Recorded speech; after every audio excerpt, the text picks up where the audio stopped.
It was a beautiful day to be on the coast.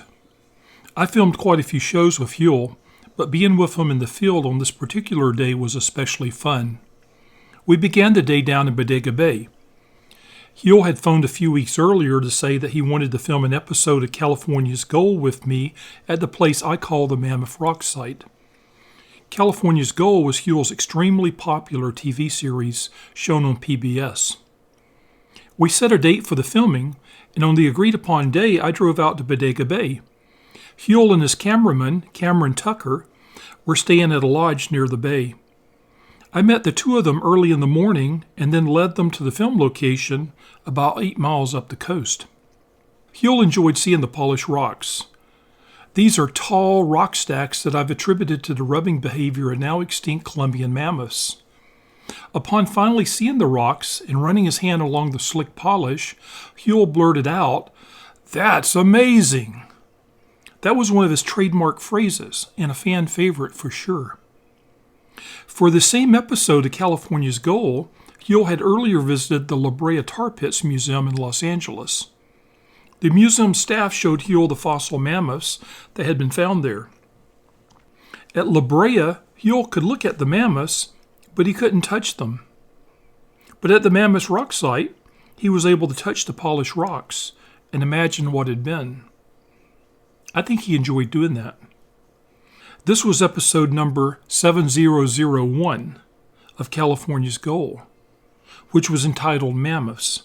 It was first aired on PBS on November the 26th, 2004. After we had concluded our filming at the Mammoth Rock Sites, I asked Huell if he and Cameron were headed back to Los Angeles. He told me that he had some filming scheduled for the afternoon further up the road. He told me that he was meeting a couple of state park rangers at Salt Point State Park. This was for an episode of his show, California's Golden Parks. I assumed that Huell was doing a program about Salt Point, one of my favorite parks. He asked if I knew anything about the park, and I reminded him that I was the park archaeologist. Huell then asked if I wanted to go along with him, and I said sure, that I'd love to. Hanging out with Huell sure beat going back to the office. Before we hit the road, Huell told me that he was meeting the Salt Point Rangers for lunch at the Timber Cove Inn. That's where the Bufano Peace Monument is located. He also asked about a good vantage point where he could stop and film the Timber Cove from a distance. I told him that I knew a place where that was possible. This was a state park property known as Windermere Point, located about a mile down the coast from Timber Cove. From the point, you have a nice view of the Bufano Peace Monument. I assumed that Huell intended to include this clip in his program about Salt Point. A few minutes later, Huell, Cameron, and I were on our way, driving north along Highway 1. I believe that Huell had assumed that the Peace Monument was part of Salt Point State Park. It's actually part of Fort Ross State Historic Park, but that's just for administrative purposes. The Bufano Peace Monument is the state's second smallest unit, with a footprint measuring less than 100 feet in diameter. The only state park that's smaller is Watchtowers in Los Angeles. When we got to Windermere Point, I pulled off the highway and parked, with Huell and Cameron right behind me. In the distance, we could see the Peace Monument, a sculpture that Benny Bufano called the Expanding Universe. The monument's 96 feet tall, and it's a symbolic intercontinental ballistic missile that the artist created as a plea for world peace. Bufano began working on the monument during the time of the Cuban Missile Crisis of 1962, when Soviet mid-range ballistic missiles were discovered in Cuba. Bufano feared nuclear war, as did all of those living through that dreadful time. I know I did. At the time, I was a fifth grader living just outside Fort Benning in Georgia. For an entire week during the crisis, my classmates and I participated in hourly duck and cover drills that took a toll on our emotional well-being. This was the point in my life that I realized that my parents and my teachers could not protect me from every bad thing. Years later, after I'd started working in Russia, I learned from friends there, my own age, that they had participated in similar drills and were left with the same kind of realizations. Fortunately for us, President Kennedy and Soviet Premier Khrushchev made a wise decision and pulled back from the brink of war. Bufano was undoubtedly relieved, but still he wanted to create a monument that spoke to the world's desire for peace. So he created a missile of peace, and he named it the Expanding Universe. Huell told me that Windermere Point was just what he was looking for. It was the perfect spot for him to do a brief lead-in to the episode, which I still assumed was about Salt Point State Park. Salt Point was just a few miles further up the road from Timber Cove. Now, Huell was really good at what he did. He was the master when it came to on-air performances. In the 5 shows I participated with him in, Huell often managed to go with a single take, and I never saw him require more than 2 or 3 takes.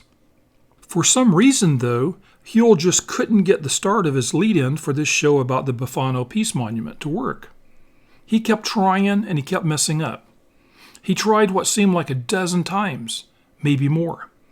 Each time Huell got tongue-tied or otherwise lost his train of thought. His voice trailed off, or there was some other slight imperfection to cause him grief. I had my camera out and I was taking some still images of Huell and Cameron filming out on the point. I never told Huell that I also shot a 4 to 5 minute long video of all those takes. I was standing about 40 feet away watching as Cameron filmed Huell doing his lead-in. After he botched his lines a few times, I started filming. Huell didn't seem to notice that I was filming him. I had hoped to surprise him with the blooper video at some later time, but that day never came. I've since lost the video, which is probably just as well. I'd not want to do anything to cause Huell embarrassment. Come to think of it, I'll bet Huell did realize I was filming him at Windermere Point. I think he had eyes in the back of his head. Here's why I say that. When we arrived at Windermere Point, the area was devoid of people. However, there was an RV parked at the end of the dirt parking lot, overlooking the Pacific. We parked our cars and then walked out to the point, passing near the RV. Huell and Cameron went first, and I followed. As I passed by the RV, I noticed that its door opened just slightly, and a middle-aged woman peeked out. She was looking at Huell and Cameron as they walked out to the end of the bluff. She disappeared and then quickly reemerged, walking a few feet outside the RV to stand and watch. She watched as Huell struggled to do his lead-in.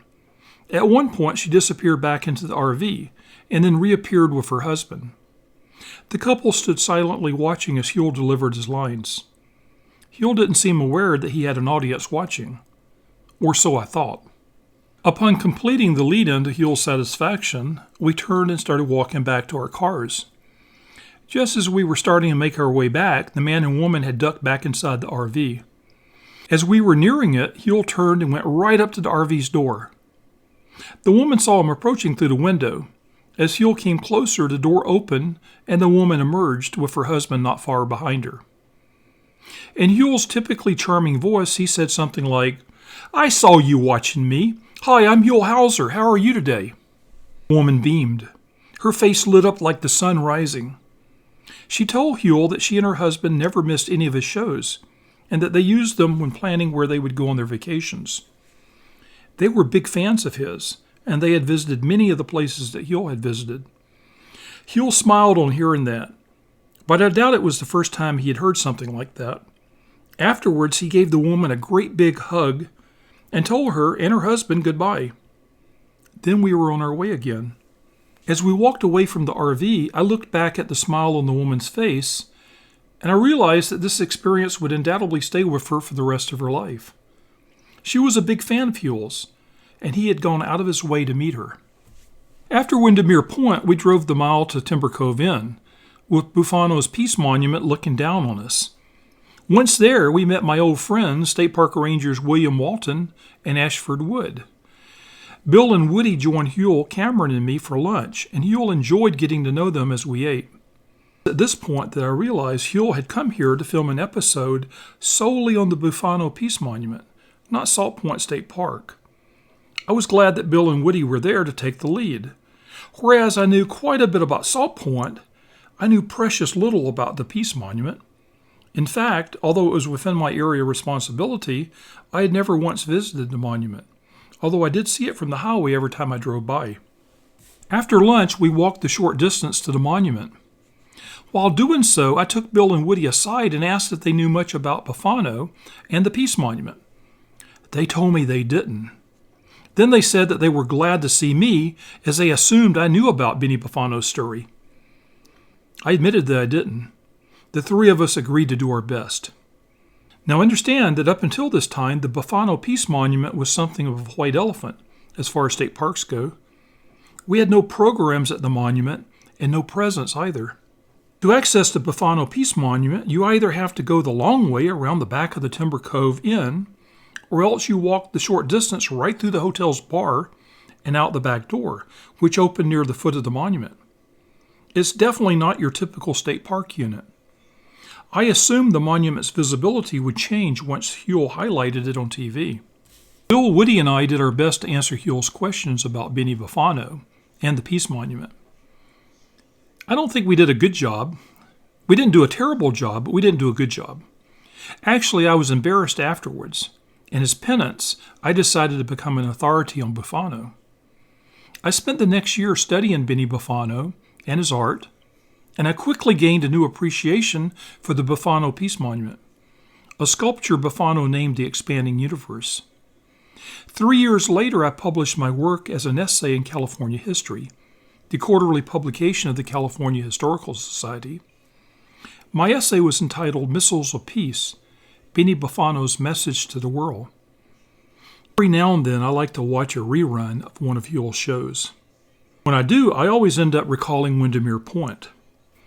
I think about the repeated bloopers of what was meant to be a brief lead-in, and that makes me smile. Huell's bloopers showed me that even a master, like Huell Howser himself, can make a mistake or have difficulty getting it exactly right. Huell persisted, and that's an important lesson too. And yes, after all those repeated attempts, Huell finally got his lead in exactly right. In the end, it worked, just as he had planned. You can see that if you watch episode number 126 of California's Golden Parks. This episode, entitled Bufano Peace Statue, was first aired on PBS on August 12, 2004. Speaking of watching Huell, if you go to the Huell Howser archives at Chapman University, you can view this episode online. In fact, through his generosity, Huell made all of his shows available to the public through Chapman. That means that you can watch as many of his shows as you like. They're all there, and they're available for viewing, and they're free too. In the words of my old friend, that's amazing!